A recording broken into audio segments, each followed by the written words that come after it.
Hey folks, welcome back to the Demystifying Monday webinar. And my name is Max, and I'm here accompanied by Simon Walker. He's the Director of Training from Maxon, and also Diego Yhama. Hiya. He's the professional colorist and also a master trainer for Vinci Resolve. And last but not least, Anthony Bari. He's the professional editor and also a trainer for Magic Bullet. Magic Bullet, Black Magic Design. See? You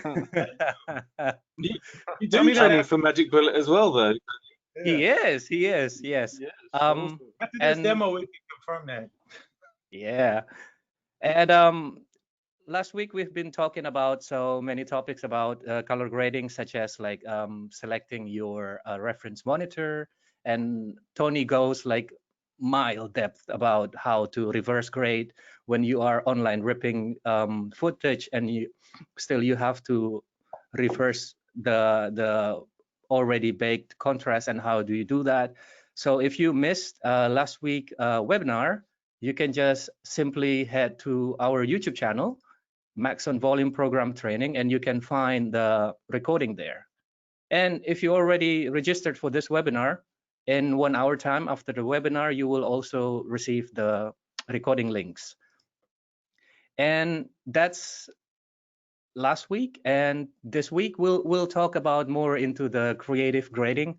How do we approach when we are creating a looks?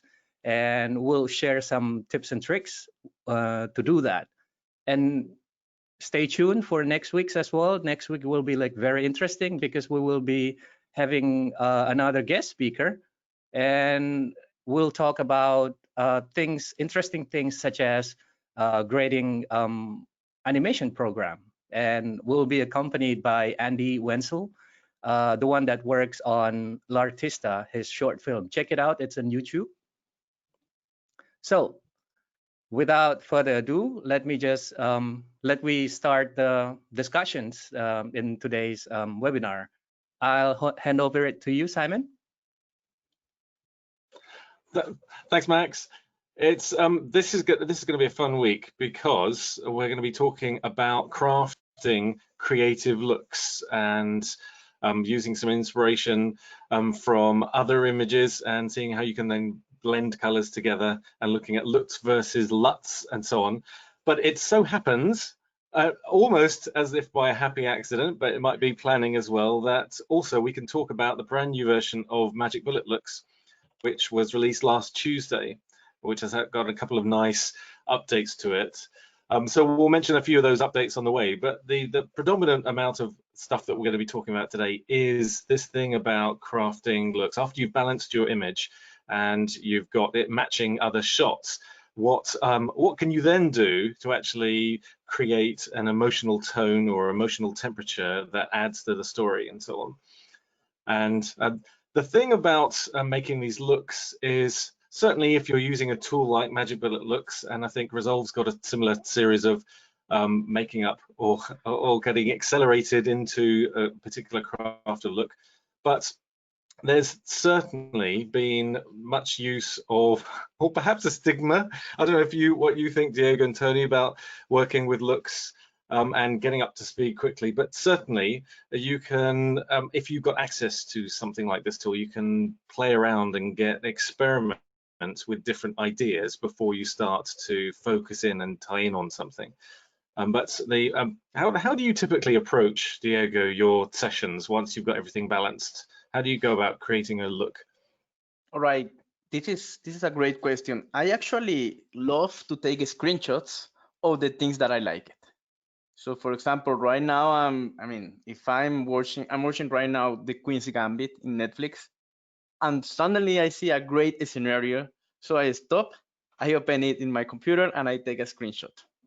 So what I usually do is like in some way I make a color Bible, like with different harmonies, can be analog, can be monochrome, and I can put that screenshots in every different folder, so that it can help me for, I think, two things. The first one is inspiration. One of the hardest things in color grading is when you sit in front of a shot You know how to make the technical thing and so on, but you don't know how to make that shot incredible or how to make it more cinematic and so on. So in that moment, I opened that color Bible and I start looking at some reference and I got some idea. And the other one, I think that the color is not in the eye, it's in the brain. So what I usually make for the clients is I ask them for references. And if they don't have references, I show them references. Because it's so hard like to think the colors they are thinking about it. So it's better like to show them some images and then they say, hey, maybe take this one or maybe take this one and something about it. And going into the looks library, it's actually, this is like the second step, actually an improved step. So it's really similar at the color Bible you have, but in this case you have like how it was built, the look. So if you like, for example, this one that is really nice, you would say, hey, it's great, but probably the highlights are so blurry. So maybe I can put it and then I can refine it. So I can say that I really like to take inspiration from looks created, or in this case, from, as we call it in Resolve, from power grades that can help you like to enter inside the look and tweak about it. And you can find it as a starting point or as a way to mix them, and that's really cool. That's an interesting observation, because you're starting effectively the conversation with the client, and you're moving to something visually very quickly rather than talking in abstract terms. So you can then start to convert the conversations you previously had with them into something pragmatic. Yes, So and that's a nice take on it. I always like make a similar comparison. When you are going for a haircut, and when you're going for a haircut, the guy is going to give you a haircut, is going to show you some images, and you say, hey, I want to be like Tom Cruise. Yeah. And in color is something really similar. The person that is going to make you the haircut is not going to guess what is on your mind. So he's showing you some reference.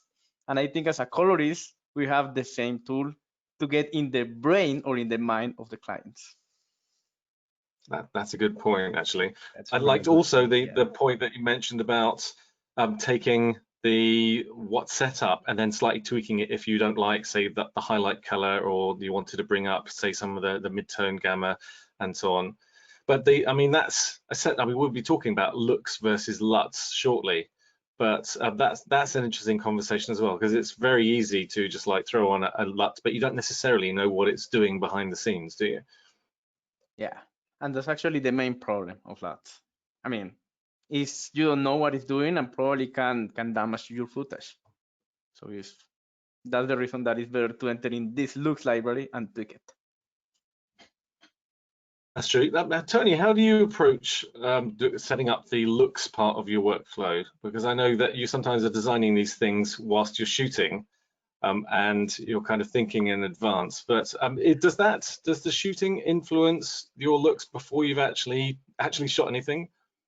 I mean, I think, you take motivation from your environment, but you also kind of, like, again, same thing with the haircut, looking at Tom Cruise and saying you want that haircut.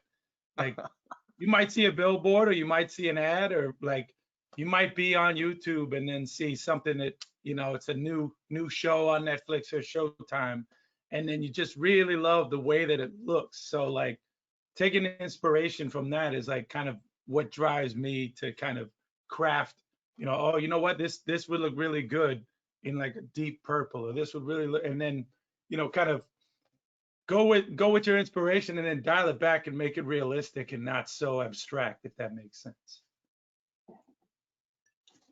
That's true. A bit like that thing we talked about a couple of weeks ago about focusing a camera. Is a bit like the same as doing color correction. This is mood's too big, back it off a bit, and that sort of thing. Focus your thoughts. And so how about you then, Max? I know you've got some workflow things to show inside Resolve, but how do you usually approach the look stage of the project? I approach looks as a speed device and also as an inspirations pool. So I mean, like Diego has said, collecting screenshots and making your own lookbook, that's really important, because me myself, I realized that I'm a very visual person. I couldn't how do you call it, sometimes I couldn't just paraphrase one look.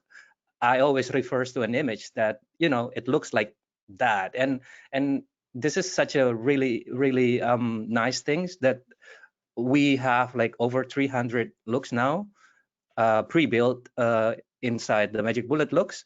So I normally just like pick one that looks the best for me, the one that I really like according to what I have in my mind, and then just use the presets as a good starting point, as a starting point. So I will not just like take a presets and be done with it.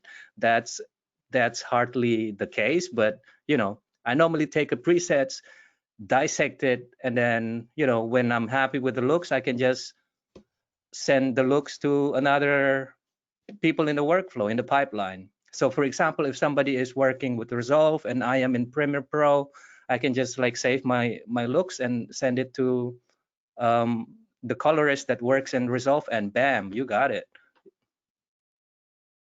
That's a good point, actually. A lot of the facilities I've visited over the years have multiple edit suites, but they don't have anything like as many grading suites. So you've got almost like a bottleneck where the colorist is having to touch all the shows that are going out, all the content, but they don't necessarily have the time to do it from scratch. So it's a nice way to be able to get up and running quickly, or to start creating a visual language that you want to communicate to the colorist, and you give that either, as you say, in a preset, or actually in the project. You can bake it in as well to give them an idea, or give them snapshots of it, and then they can like take that on as a looks element on a node, for example, in Resolve, or add to it, or then craft things around, or just, as I've seen many times in broadcast, just run it straight through because they haven't got any time to fix it or to actually do any further work on it. So it's you know, there's the multiple different workflows. Just reduce the strength.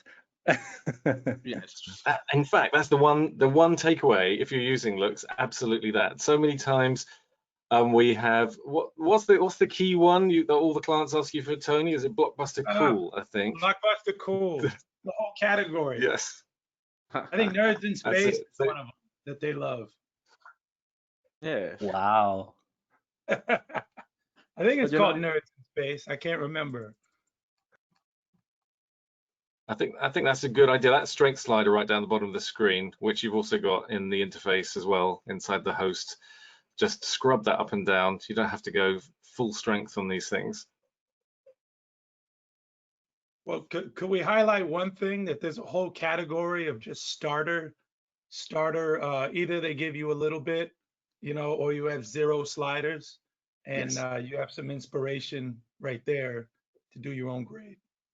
Do your own grade, excuse me. That's true. That's true. And in the grading setups and the head starts, then everything's zeroed out. It just gives you the idea In of the fact, tools.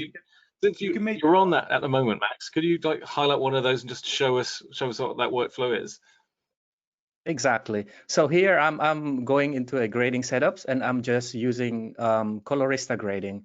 So let me just walk you through the new Magic Bullet Looks 5 interface, because if you are using Magic Bullet Looks previously, you may notice that it has some changes, right?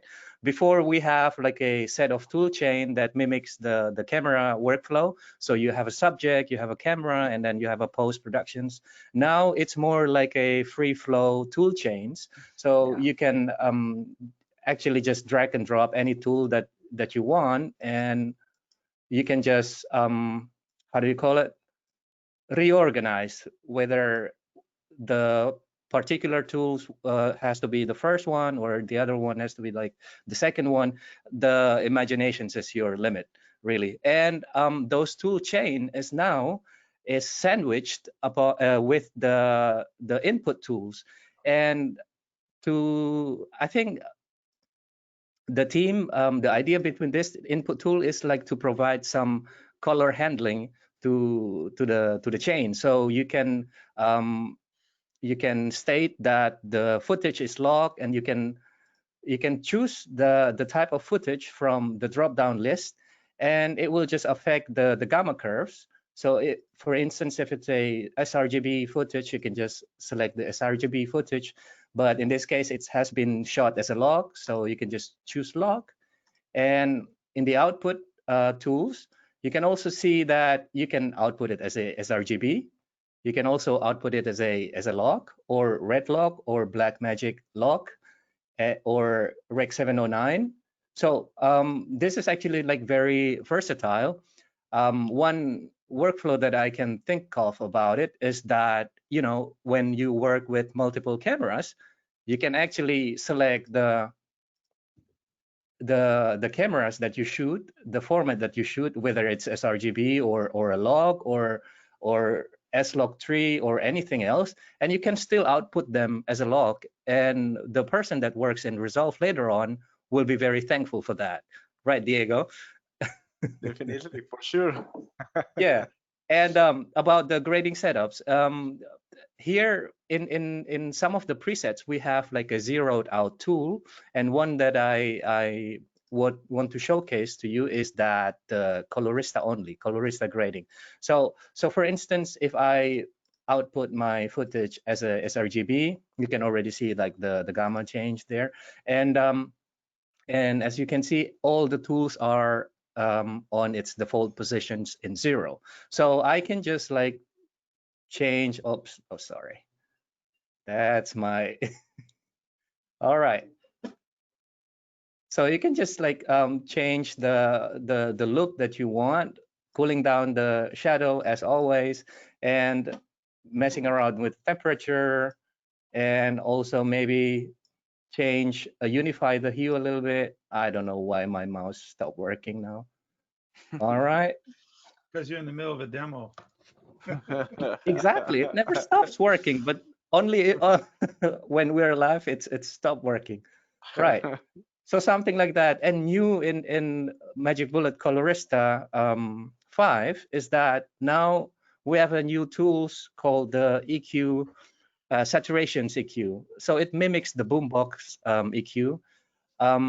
It's actually a combination of curves, but with a simplified interface. So I think most of you are already very familiar with the boombox EQ, and it's kind of like easy to understand. So here, if you mess the set by luminance, if you change the one in the shadow area, it means like you are reducing the saturations in the shadow area, and then you can just tweak to your likings. And you also have the set by set, saturations by saturations. So for instance, I can just reduce the saturations in the area with a lower saturations, or maybe also reduce it a little bit in the highly saturated area.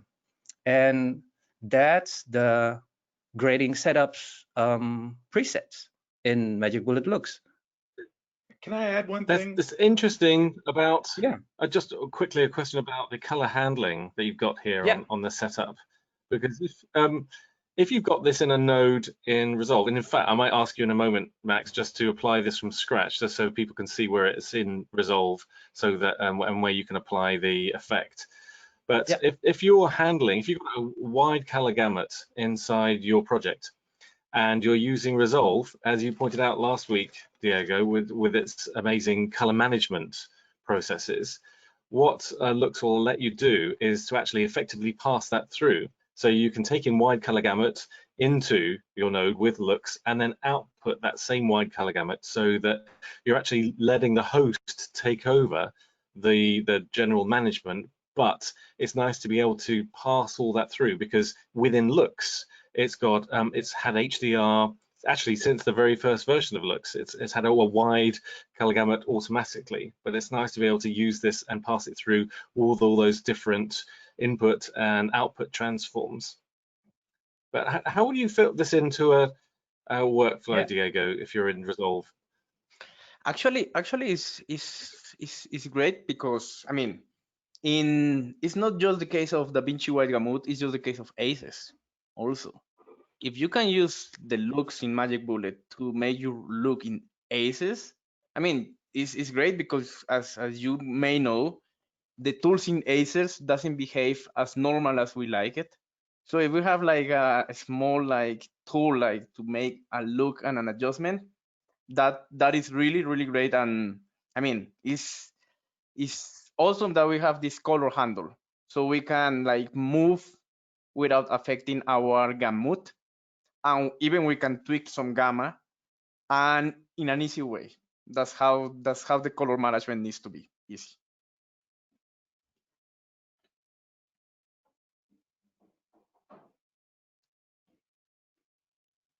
Max is just putting it all together. So it's only in the OFX section there. You can play it on the Yeah. timeline as well. Like for instance, one that I can imagine, one workflow that I can imagine is like, for example, if you're using looks, you can just, how do you call it, shop for window shopping for the looks using the presets. And here I already have my pre-built one, and sorry.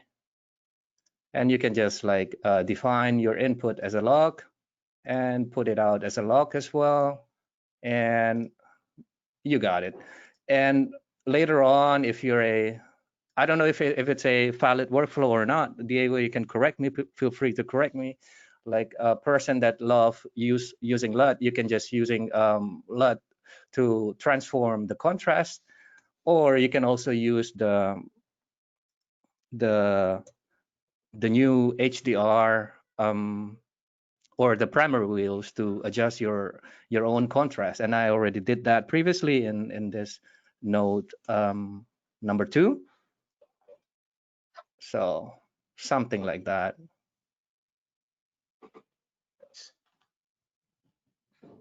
Nice. Yeah.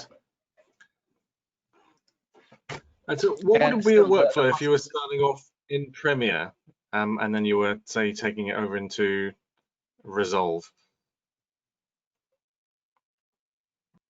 So, excuse me, can you hear me? Yes. All right. Trying to see if my voice catches back up. You know, if you start back in, the idea and the motivation, of the look, or, before you even get into the color grade, and you do it in Premiere, you can just simply send it right over, and then you can even hand over your looks. And I don't know if you want to open up the looks interface real quick. Oh yeah, sure. I'm sorry. Just the real, yeah, no problem. So in the looks interface, you could Or quickly, maybe I should just give you the screen, Tony. I'll Yeah? take it. Yeah. So I'm opening up a something I have in Premiere, and then I'll send it over to Resolve. Yeah. All right. I've just made you a presenter, Tony. There we go. Okay, so if you're in here and you've created your idea, right? You've created your idea of what you want to convey, and then of course I always love having the big red X. That's part of my motivation. I do have an actual license, but whenever I love to do a big demo, the big red X just goes. So Just like my mouse. yeah, I mean, without the X, I think your mouse and my computer are talking over the internet to inspire. So, with this, you stimulate the idea downstream. You're kind of like, okay, this should be warm. These shots should be cool. You've created all these ideas inside of looks. And then let me just quickly go into the looks interface. So let's go here, effect controls. And I normally work inside of an interface with two windows. So with 2 screens. So now I'm trying to conform back to the single screen again, as though I was in a coffee shop that I can't go to for a while now. So let's say here is my look. I like what I have going on. 2 quick things.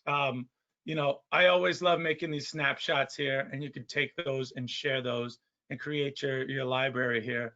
One thing that Max said earlier that I wanted to just kind of hint on, that tool chain, before it used to be like an option. Was it an option drag, or it used to be a little bit more of a pain, and it was kind of like a hidden tip to reverse order your tool set. So your tool set was not always free form. And I just wanted to emphasize that that's a big change, and that's a great change. And you can change the order of operations in that tool chain. So, the fact that you can grab this and reverse and, put the noise on before you put the curves on, or put the noise, basically re-noise at the end, which is the proper way to do it.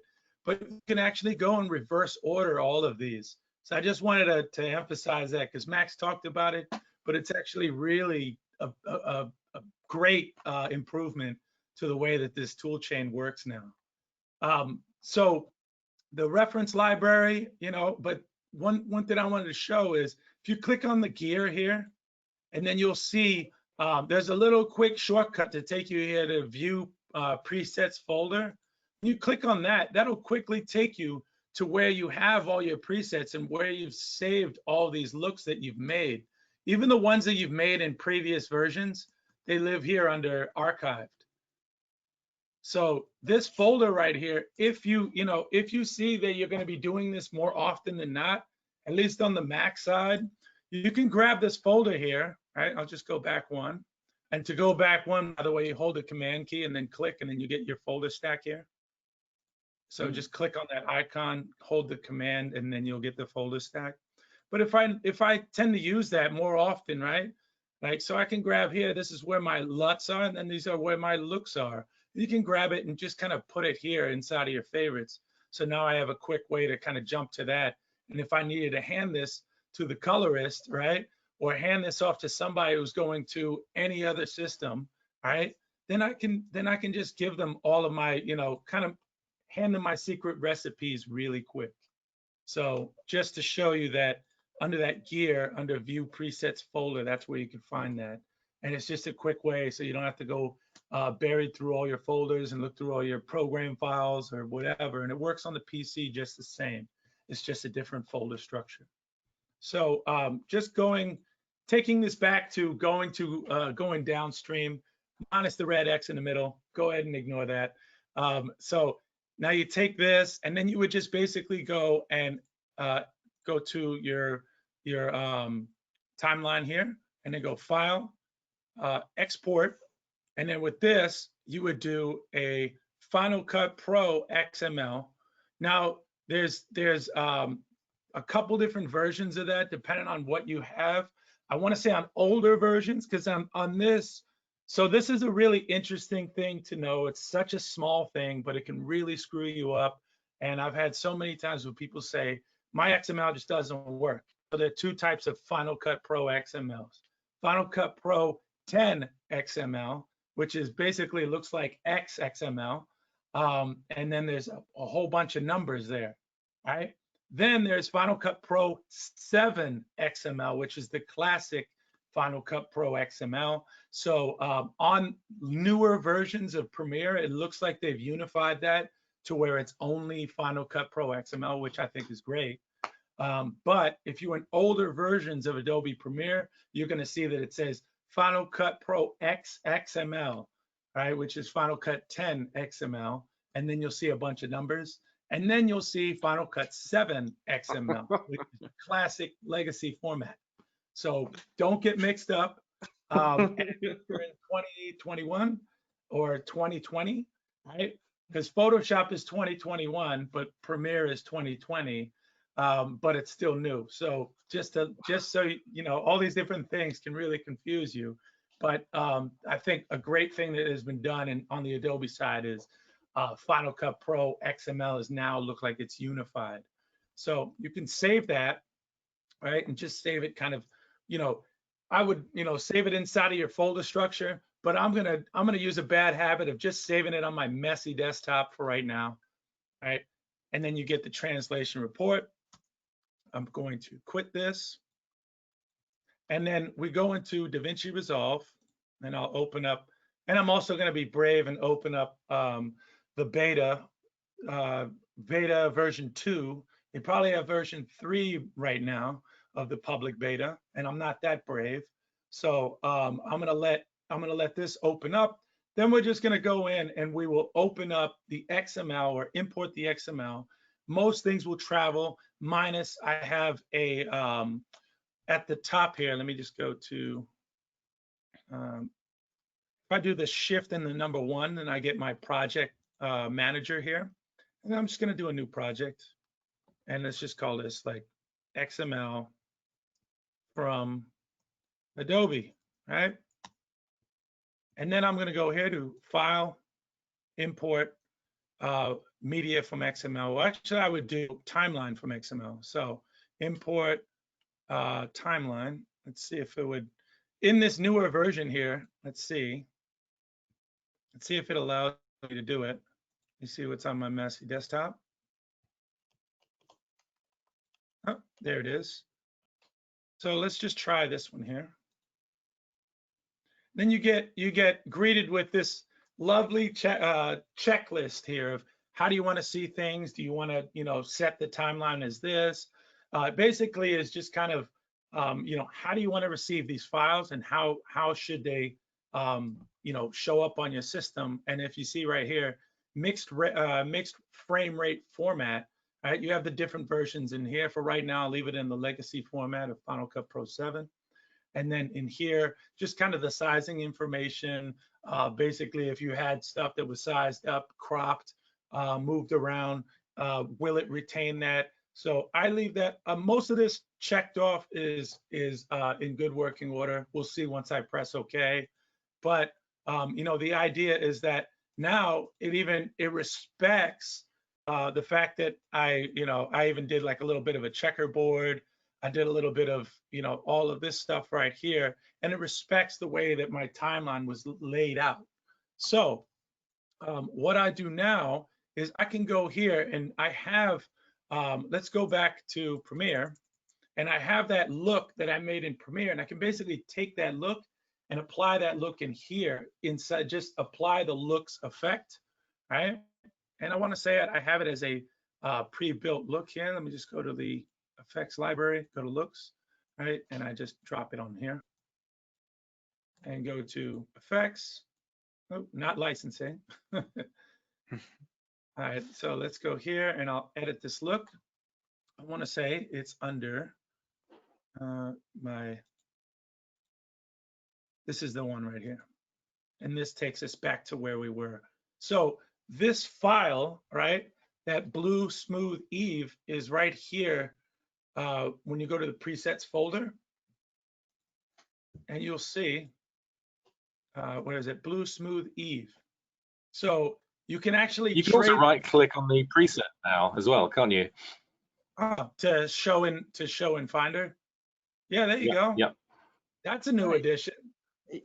That is even easier.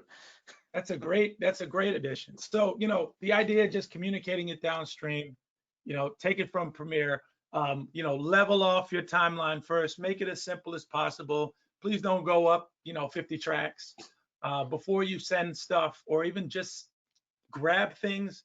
I think my last little bit of advice on this is, if I had a timeline and I have a specific scene, I want to isolate just that scene. You can actually just make a cleaned up version of your project in Premiere and export as a Premiere project, and just literally solo out the 3 shots in sequence and then send those off. There's a way to do that instead of this huge timeline, 50 up, 50 down. Limit that, isolate the stuff you want to send, then send that to the colorist. The colorist does not want to see 50 tracks up, 50 tracks down. It takes away from all the stuff that they have to focus on.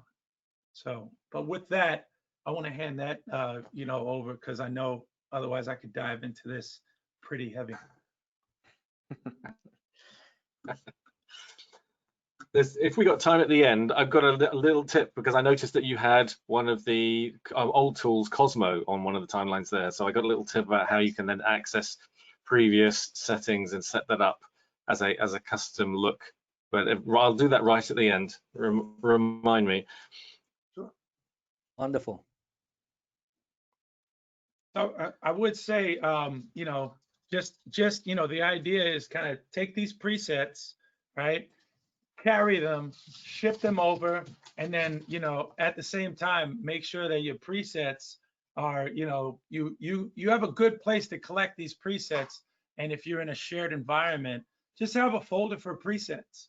And then everybody can share one another's looks.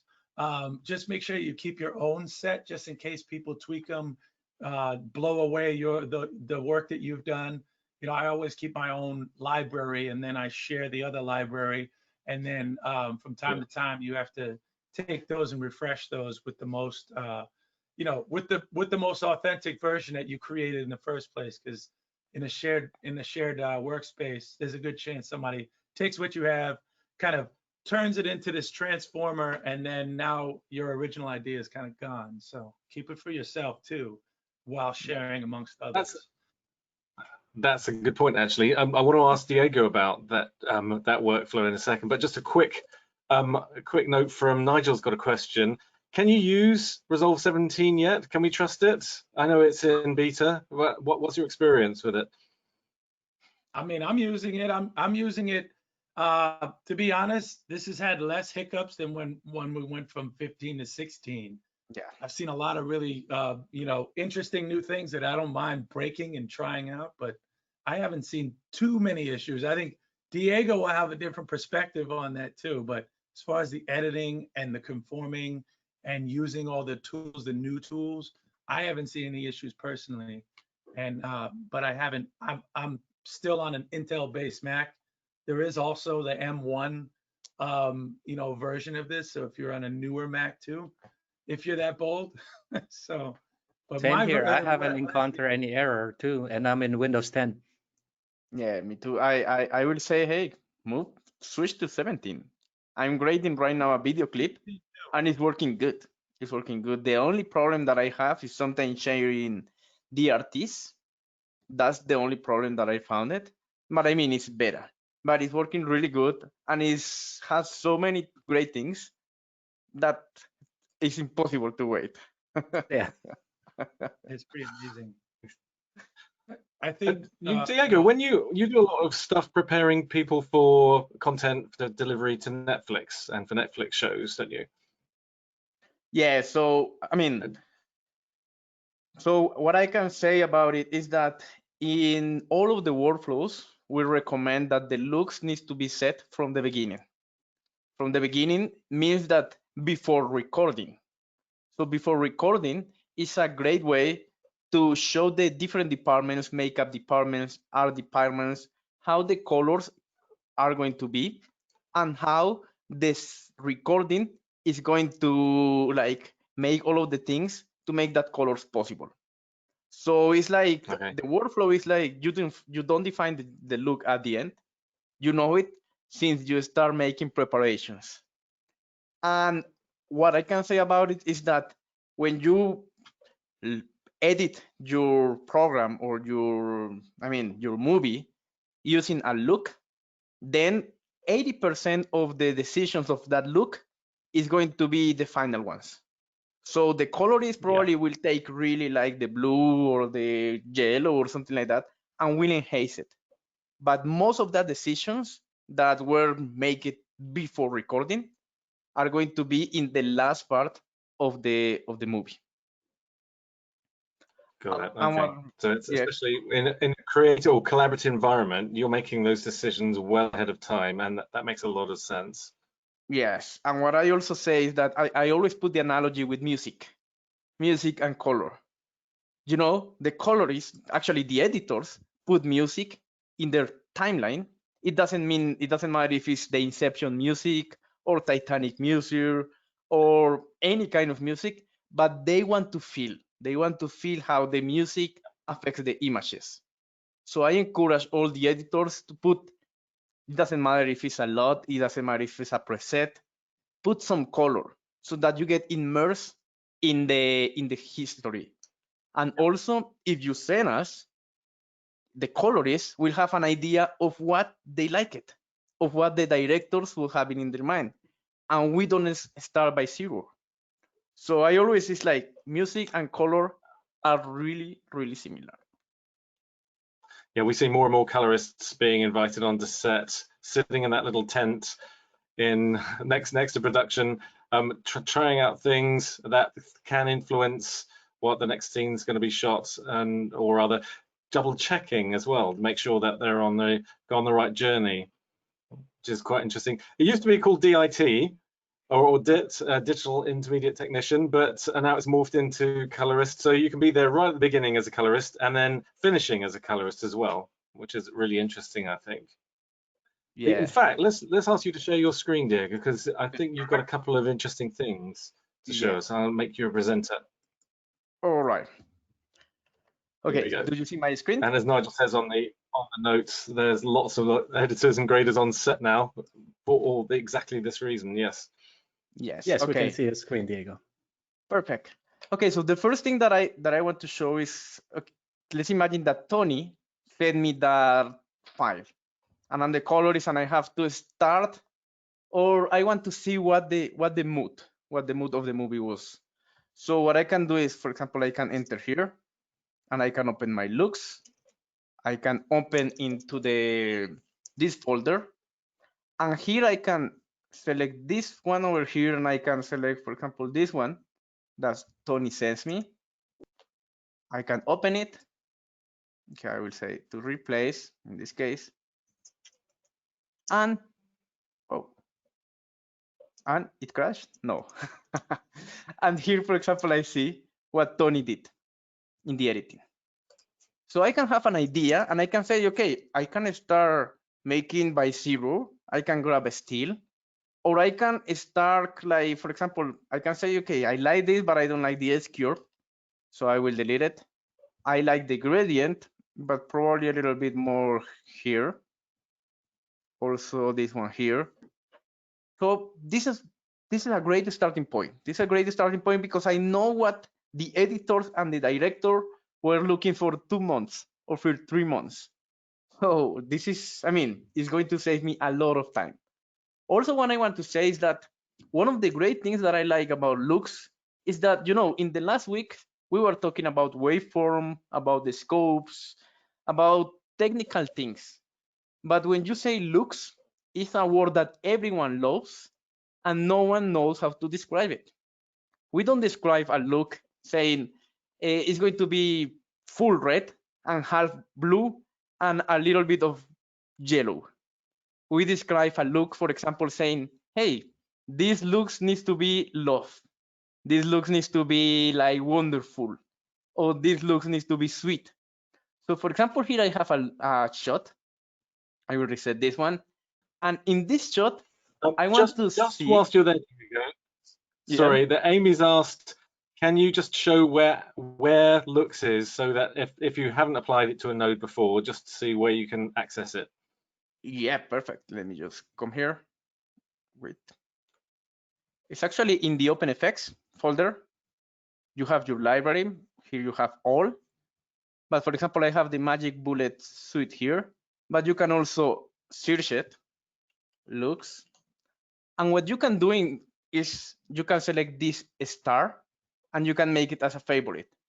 And because right now Resolve have like hundreds of OpenFX, it will be so boring to select or to search all the 100 OpenFX. So a good tip is to select this options menu and just show the favorites.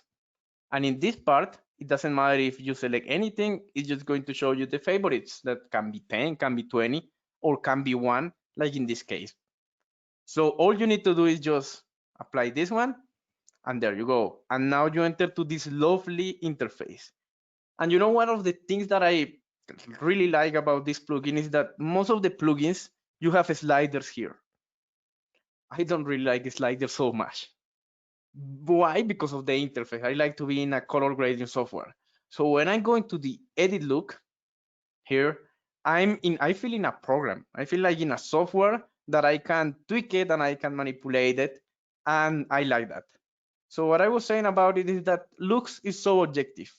So one of the great things about this library of 300 looks presets is that, for example, you can put, hey, I want to see what is love. And I have one look that is so lovely. And look, right now it's so lovely, my shot. It is indeed. Want some So more also coffee? you can put here, hey, I want to make something sweet. And now I have a sweet. So this is something that I really, really love. Looks is subjective.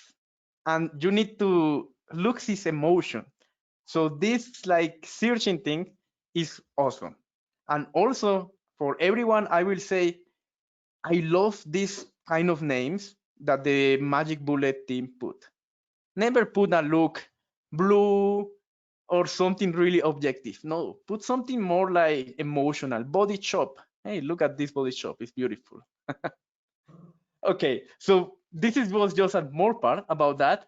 And now I want to take, I want to actually like to use one of the new tools in Magic Bullet, and it's called the color remap. So what I like is I usually like to mix both things. I like to mix resolve and I like to mix look.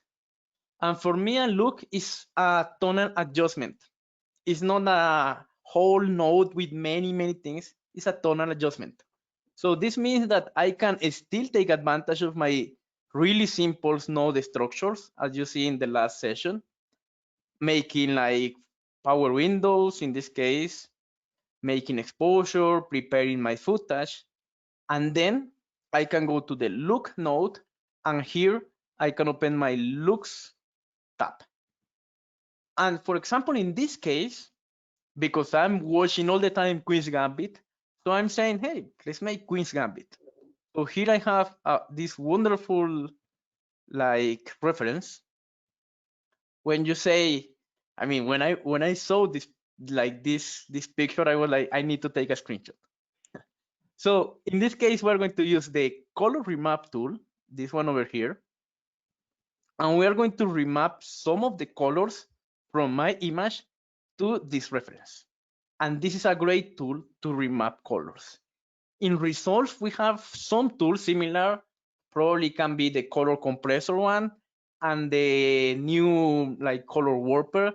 But what I like of this one is that in some ways also easy and it's giving you a great result.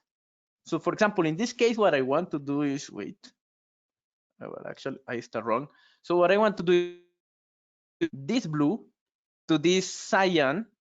So I can create a new color mapping. I can map the blue here, and then I can map the cyan. And there you go. So easily I got here. So I can quick. tweak it.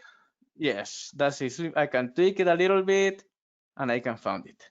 Then I can say, okay, but the problem is that my sofa got a little bit strange. It doesn't matter. I can create a new color mapping. I can select, and here I got the result. You see right now it's better.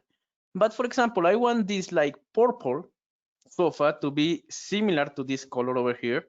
So what I can do is I can decrease a little bit.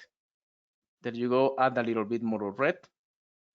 And as you notice right now, I have a good palette, similar as the one, a little bit less of saturation. Got it. So now I want to see, for example, hey, these creamy like walls are really nice. Let's see if I can make it. I can make a new color mapping and I can select these ones. And what I do is I can tweak a little bit. There you go. And put a little bit more of light. And look, suddenly I have something really, really, really similar. Really similar. It's So I'm really interesting.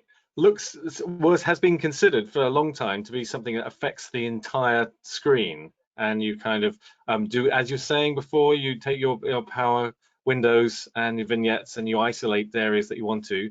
But you're now doing this color inside looks without having to make a separate mask. It's really interesting. Yes, and that is great because I say, okay, I can make, maybe I can apply this one. I like it a lot, this shoulder. So I can apply this shoulder like tool. Let me see if it's doing something. Yes, it's doing a little bit something here. And I can say, okay, I'm ready. I'm ready to steer like figure with something. So I can put, for example, this vignette here. I can compare it with my reference in Resolve. And I can say, okay, probably it needs a little bit more light. So I can use a trim node and I can put a little bit more of light. And I'm doing something really, really similar. And I did the same, for example, in this shot over here. In this shot over here, I wanted to make something really similar as this one over here. And it was the same technique. I like make my starting point in Resolve because Resolve tools are really great. And then in the edit look, what I did was, sorry, wait. I was just having this one. Yeah, this one. So what I did in my look was I used my color remap. I use a couple of more tools, and I have the pinky. I have a little bit of that blue that I have here. And now I can say that the color remap is going to be one of my favorite tools to create these looks. Because looks is that. Looks is like enhance some part of the images, isolate them, and give them some special colors. And the last thing that I want to say is something like this. Let me just come here. Is, in Resolve, we have many power grades. And for example, we use structures, we use windows, and we have like many power grades. So what I'm thinking is that, hey, if we have like 300 nodes over here, can we put them, that ones, in the power grade to see how they look or to get some inspiration or to get a starting point? So what you can do is, for example, in this case, I have these looks from Magic Bullet, and I can, let me just reset here. I can go to my shot and I can really easy like move from one to one and start to looking at them without entering. Here I have some black and white. Without entering in the looks program. And for example, if I want this as a starting point, so I right click and then I can start, go here and tweak it and then go back and make all of that things. So for the people and for the colorists that love to have looks as power grade, the looks tool in Magic Bullet with 300 preset, now is going to give us more options like and inspirations to start creating emotions to our stories. This sounds something like Absolutely. something That's really fun that you can do in a how do you call it, fancy afternoon, in a in the relaxing afternoon. You can just do it in your spare times and keep your libraries growing. Yes, and as I said at the beginning, I like to have reference, but it's better a reference that have the tools that were made and then tweak it. So this is really Nice. useful with looks inside Resolve. Nice. It's interesting because it kind of harks back to what we were talking about last week about, I think it was 2 weeks ago, what does it mean to be a colorist? And one of the themes is getting your shots done and assigning how much time you've got for all the shots and making sure that you've got time to get through them. So if you're able to speed up that creative process and to be able to do it more quickly, then you're kind of rescuing time from the danger end of the workflow, when you're going right up to the deadline. Yes. I think that's the key. Tony, I think you had a couple of things creatively that you wanted to show us as well on a similar theme. Yep. I think with the channel mixer. So yes. I'm going to chuck it over to you, make you a presenter. All right. So it's always a theme, isn't it? Working quickly. I think it's probably the theme of all post-production. Right. Trying to compact a lot of interesting things in a short amount of time. All right. So let me show something that's a bit abstract and show how you can kind of tame an idea that's abstract. I made what I call a grad sandwich, and I just kind of place these colors here. They're not in the most perfect place, but I just basically, before I'm going to use the channel mixer as kind of a molding tool to take these blobs of color that I just put on the image and kind of push them in the right direction and kind of mold them. So let me just open up looks. Hey, look, no red X yet, so that's good. That's the one color I'm not trying to see. So what did you do? So if I'm here, right, I'm gonna go and this right here is just kind of, I call it that grad sandwich. I'm gonna show you what I have done. I've made it look for a before and after kind of situation. So this one right here came from the inspiration from I think it was Punch or More Punch. It's one of these presets. So I just made these two. I added these two grads, and then now I'm going to add the channel mixer to this. So let me go to my tools, and the channel mixer is a brand new tool in this version of Looks. So I'll go here and I'm going to just add it in here, and I've made some presets already, and this will show you kind of where I'm going with this. This one right here is just called mono, 40 as in 40% strength, and then leaning green. So when I did this instantly kind of muted some things, and then I'm going to show you. This is great for all kinds of stuff, depending on where you want things to live in the image. So, and then my Apple Watch just started talking to me. Lovely. And I didn't say, I'm not even going to say her name. You start to say Siri, and she's like, what?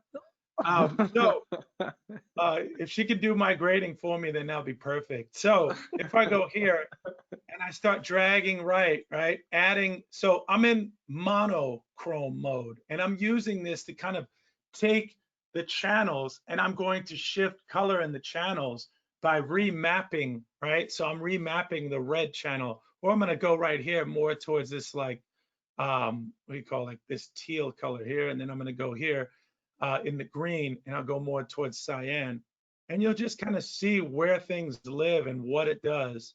So, I'm just showing you how I can use in monochrome mode of the channel mixer. I can use that to kind of change my recipe up.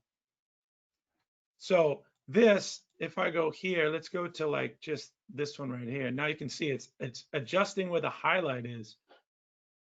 And then you can even, if, again, just think of, all right, I'm going to place these color here, and the idea of the sky is going to be this weird purple thing, all right? And then the idea of the landscape is going to be this like orange grad, or just something to bring up kind of the color of the landscape, right?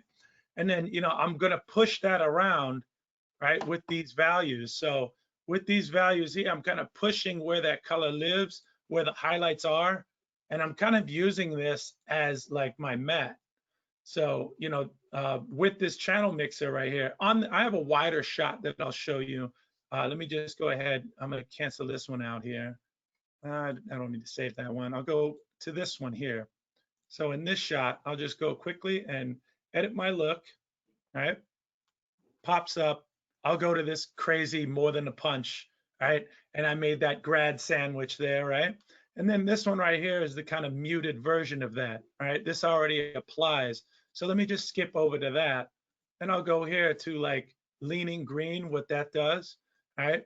And then kind of we're seeing just what it does in each, pushes the sky or darkens the sky. And I'm just kind of remapping where, where the highlights are, or, you're taking that and you're shifting, how, if you looked at it like it was paint and you're painting this image, like how much blue am I seeing and how much do I want to dial back? So it's almost like I'm filtering each color, but I just laid it in place. And then I'm using that channel mixer to dial stuff back. You can also, and again, the main thing about what I'm doing with this is that I'm doing it in the monochrome mode, not in just the regular mode, but in the monochrome mode. So your RGB values, instead of having 3 separate sliders, so having 9 sliders, right? I'm doing it with 3 sliders that's mapping the overall image in just red, green, and blue. So the idea is just kind of using the channel mixer as a way to push around your highlights and shift how much color is there. And then if you look, one last interesting thing here, if you look at that, the little tile here, it actually changes based on your recipe. I'll just go all the way here to cyan, and you'll see that little tool icon changes based on your recipe. So that's it for the channel mixer. You can see at a glance what it's doing. Yes. Excellent. I think we're in danger of running a couple of minutes over, which for us is normal, of course. So if you bear with us, yes. But I think you wanted to squeeze in something about inspiration as well, Tony, because you've got a couple of nice tricks about when you're thinking about color palettes. Yeah, it might be. Let me see. I'll tell you what. I'll pull it up.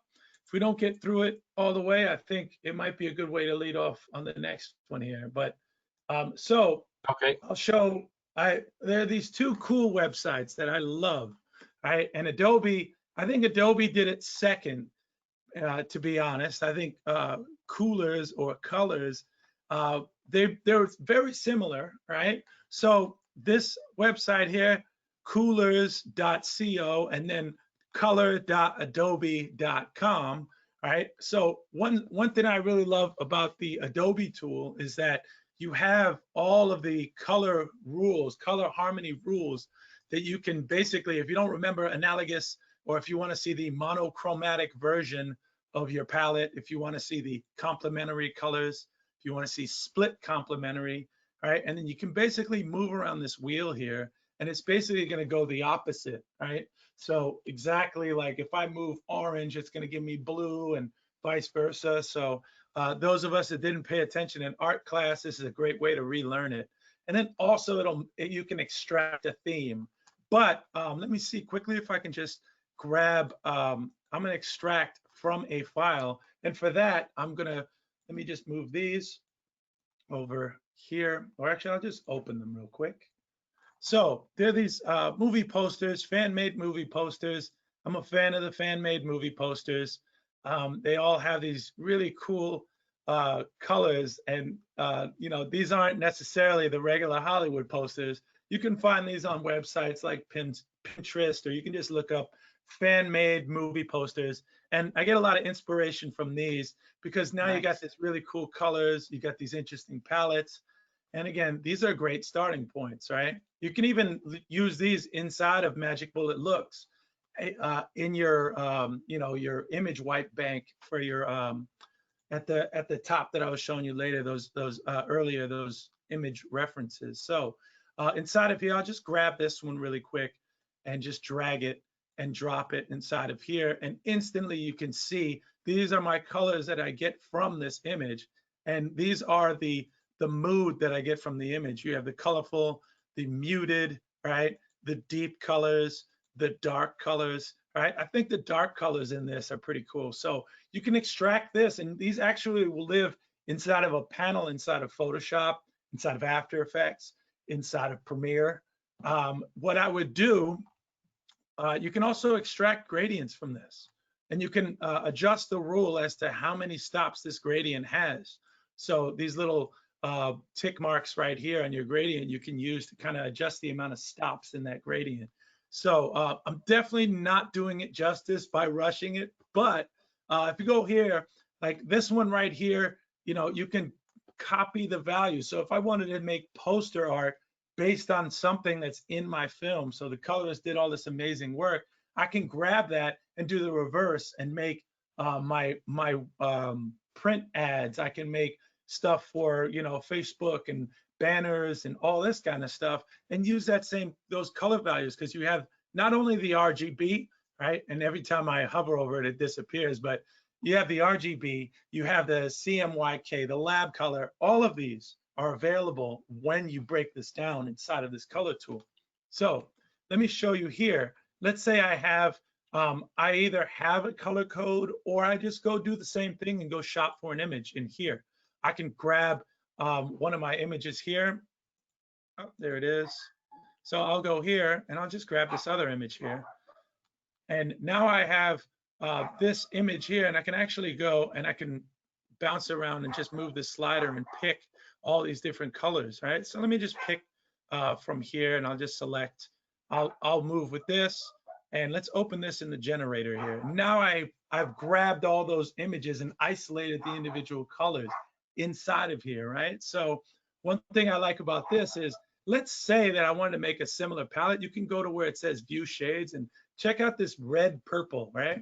Click on where it says view shades, and now I can kind of grab whichever shade of this and kind of use this and then sample these colors, right? So you can copy the value, right? So you can copy that value, or borrow that color code, or any way that you would like to use these. You have basically the color DNA that you can break down. And again, I'll reference this at a later time, but I really just wanted to hint at the power of what these two tools can do. Coolers.co and then the color.adobe.com. It's also available inside of the Creative Cloud app. I think it pops up, I don't know which category now because it shifts from time to time, but it might be in the design element. That's very cool. It's so essential when you're trying to figure out which colors go together. Yes, absolutely. We've got time for one more quick thing. By the way, I added those resources into the chat window, and we'll add those into the follow-up email that you get automatically with that. And we might pick up on this again next week. And it wouldn't be a webinar without your dog. Absolutely, yes. Absolutely. I'm going to quickly steal the presenting because I wanted to show you that trick that I alluded to earlier on. Yeah. So if I could show my screen. Here we go. So, right, okay. And let's grab this from over here. And so the point with this is that Magic Bullet Looks is backwards compatible. And so if you've got a look from a previous, oh, here we go, let's open the window and close it again. Here we go. So open, so you've got to move Premiere over to this window and bring that up and open up the look. And here we go. So I should be able to open my looks window. Ah, of course. Ha! When I bring this over here, it's, oh, here we are. Here we are. So if you've got a previous look which has a certain tool in it that isn't in the current shipping version of looks, you can do a little trick because it's backwards compatible. And so in this set of presets that I made a few years ago now, I designed a whole range for the looks of some signature different artists through the ages. So that if we go for a Botticelli look, which I have to click on my second screen, here we are. So this is the thing I wanted to show you, the fact that it's using this Cosmo tool that was in a previous version of Looks, but then I think it was in Looks 4 that it was removed because it was expanded into a standalone tool, and it's designed basically for iterating and smoothing and bringing together skin tones. So if you delete all your other tools on here, you can actually resave this one particular tool as its own preset, and then you can bring that when you open it up in Magic Bullet Looks. It then allows you to open up any previous tools because it's backwards compatible to all the previous versions. And you can just do that by saving a look with this bottom little icon at the bottom of the screen, saving that as a look. And I've isolated that as a Cosmo look. Here we go. Save that look and call it Cosmo 2. I already got one Cosmo there. And if I save that as a look, then I can export, I can then grab that and then access it and then share it with my other colleagues. So I'll add that to the link as well so that you can then have access to this one particular tool inside the interface. Good. Here we go. And what I'll also do is show you whilst we're here, just so we can tie it up, the tutorial for the previous for the new features. We got some couple of tutorials. There's a fantastic one, there's a half-hour one here by Stu Mashowitz where he goes through the specific tools. That's quite handy. And as Max showed earlier on, I'm doing your bit at the end, Max, sorry, just because I happen to be sharing the screen. Yeah, but as Max showed earlier on, you can see all the recordings in the Maxon Volume Program channel. Let's just search for that. Here it is. So if you search for that on YouTube, then you can bring up that list of the previous recordings for all these webinars. Here's the last ones we've been doing over the last few weeks here. And also, if you wanted to sign up for future ones, if you go to the Red Giant blog, we'll add this link into the chat. In fact, I'll do that right now, and you get it automatically as part of the follow-up email. But it then links lists what we've been doing all year. And in fact, what we're doing next week, which is exciting grading for multiple deliverables. And as Max hinted, we've got an exciting special guest for grading with animation as well as live footage. And as well as in December, we're looking at a whole bunch of things in the new Trapcode release, because Trapcode also got a release last week. And I believe, are we not looking at some ACES workflow next week? I think, Diego, we were going to share some workflows with that inside Resolve too? Yeah, definitely. That's one of the most asked questions right now in color grading, ACEs. That's So why we you will save try. it for the last. Yes, so Yes. we will try to make ACEs easier as it has to. It has to be. Perfect. Yeah. Sounds really great. Absolutely. Oh, Simon, I think we also forgot to mention that the new Magic Bullet looks, or the new Magic Bullet suite 14 is now compatible with tangent device, right? Of course, yes. Yeah, so if you've got a tangent or a ripple, I got a small ripple here kicking around. So it's now finally, yay, it's now compatible with that. You got one too, excellent. Awesome. That's So great. yes, that's a good point. I mean, there's lots of new stuff in there. That's well worth skimming through that tutorial as well to pick up, because there's lots of other stuff that we haven't managed to cram into this time. So thank you for letting us overrun slightly. We appreciate it. And thank you for carving out the time again. Thank you very Thanks much, again. everyone. Thanks, Anders. Thanks, Nigel. Thank you, As well. everyone. Thanks, Glenn. Thank you so much. Thank We you. really appreciate it. Bye. Time to dust off the control surface. Absolutely, Glenn. Yeah. Cool. All right. Take care, everyone. Thanks for joining us, and we'll see you next week. Have a nice right. day. Cheers then. Bye-bye. See All right. you. Bye. Bye.